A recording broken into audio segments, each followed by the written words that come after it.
प्रदीप पांडे उर्फ चिंटू भोजपुरी इंडस्ट्री का एक ऐसा कलाकार जिसकी उम्र तो अभी छोटी है, लेकिन उनका फिल्म बनाने का तरीका और उनका स्केल बड़े बड़े एक्टरों से भी बड़ा है। ऐसे स्थिति में जब उनके किसी फिल्म का अनाउंसमेंट हो तो खुशी तो होगी मेरे दोस्त। अभी ताज़ा ताज़ा गोरखपुर में उनकी कल एक नई फिल्म का अनाउंसमेंट हुआ है जिसका नाम होने वाला है हिंदुस्तानी।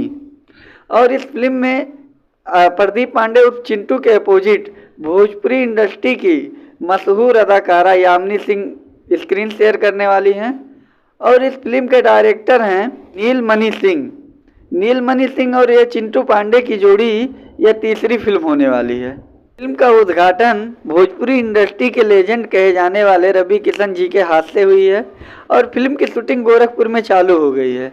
अब कुछ दिन बाद फिल्म का मोशन पोस्टर और फिल्म का टीजर आएगा जिससे फिल्म की कहानी के बारे में हम लोगों को पता चलेगा।